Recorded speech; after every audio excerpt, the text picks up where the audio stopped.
السلام علیکم ورحمۃ اللہ وبرکاتہ۔ سائل کا سوال ہے کہ کیا اہل بدعت کی اقتداء میں امام بدعتی ہو، بدعت کا ارتکاب کرتا ہو، تو کیا اس کی اقتداء میں نماز پڑھنی جائز ہے یا نہیں، اور اگر پڑھ لی جائے تو اس نماز کا کیا حکم ہے؟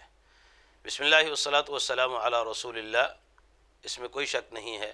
اور ہم ہر جمعے ہر خطبہ کے اندر یہ الفاظ سنتے بھی ہیں کہ کل بدعت ضلالہ وکل ضلالۃ فی النار۔ ہر بدعت جو ہے وہ گمراہی کا سبب ہے، اور ہر گمراہی انسان کو جہنم میں لے جانے والی ہے۔ اگر انسان سمجھتا ہے کہ اس کے قریب صرف مثال کے طور پر ایک ہی مسجد ہے، اگر اس نے وہاں نماز نہ پڑھی تو وہ نماز کے بعد جماعت کے اجر سے محروم رہ جائے گا، اس افضلیت سے، اس فضیلت سے وہ محروم رہ جائے گا، اس لیے کہ قریب ترین کوئی مسجد نہیں ہے۔ ایسی صورت میں اس امام کے پیچھے جو بدعتی ہے یا فاسق فاجر ہے، یعنی گنہگار ہے،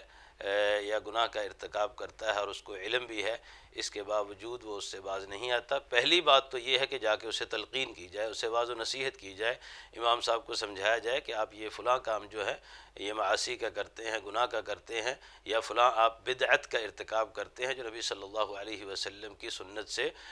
ثابت نہیں ہے، اس لیے اس سے اجتناب برتا جائے۔ لیکن اس کے باوجود اگر وہ اپنی بدعت پر مصر ہے تو پھر انشاءاللہ العزیز آپ اللہ رب العزت والجلال کے ہاں قابل گرفت نہیں ہیں، آپ اس کے پیچھے نماز پڑھ لیں۔ اگر وہ بدعت ہلکی پھلکی سی ہے، مثال کے طور پر عام معاملات میں ہے، عقیدے کے معاملات میں نہیں ہے، تو ایسی صورت میں علماء کے فیصلے کے مطابق اس کے پیچھے نماز پڑھنی اور پڑھی گئی نماز یہ درست ہے۔ لیکن اگر وہ بدعت عقیدے کے معاملات میں ہے یا کسی اور سخت معاملے میں ہے، تو ایسی صورت میں تو اس کے پیچھے قطعی طور پر نماز کی اجازت نہیں دی جا سکتی۔ مثال کے طور پر اگر وہ شرک کا مرتکب ہے، یا اللہ رب العزت والجلال کی توحید کے اندر، یا اللہ تعالیٰ کے اسماء و صفات کے اندر، یا اللہ رب العزت والجلال کی ربوبیت اور الوہیت کے اندر کسی قسم کی کوئی گڑبڑ کرتا ہے، ایسی صورت میں ایسے امام کے پیچھے نماز پڑھنی درست نہیں ہے۔ لیکن اگر کوئی چھوٹی موٹی بدعت کا وہ ارتکاب کرتا ہے تو ایسی صورت میں اس کے پیچھے نماز پڑھی جا سکتی ہے، اور اس کے پیچھے پڑھی گئی نماز درست ہے۔ اور اگر آپ کا دل مطمئن نہیں ہوتا تو بہتر یہ ہے کہ آپ بعد میں اپنی نماز الگ سے دہرا بھی لیں۔ نماز پڑھنے کا حکم اس لیے ہے کہ سب سے اہم چیز جو ہے وہ مسلمانوں کا اجتماع ہے، مسلمانوں کا اتفاق اور اتحاد ہے۔ جب آپ نماز پڑھنی چھوڑ دیں گے تو اس سے مسلمانوں کے درمیان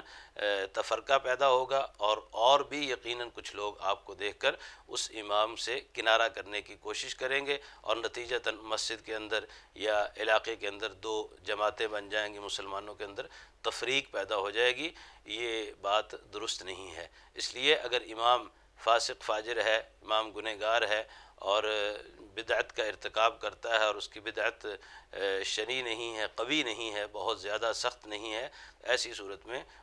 اگر آپ کو کہیں اور جماعت نہیں ملتی، قریب ترین کوئی مسجد نہیں ہے، آپ کو پتہ ہے کہ اگر اس کے پیچھے نماز نہیں پڑھی تو نماز کی با جماعت کی فضیلت سے محروم رہ جاؤں گا، ایسی صورت میں اس کے پیچھے نماز پڑھی جا سکتی ہے۔ لیکن اگر کہیں اور مساجد موجود ہیں قریب ترین، اور آپ اچھے امام کے پیچھے، صاحب عقیدہ، درست عقیدہ والے امام کے پیچھے نماز پڑھ سکتے ہیں، تو پھر آپ کو اس کو افضلیت اور ترجیح دینی چاہیے۔ والسلام علیکم ورحمۃ اللہ وبرکاتہ۔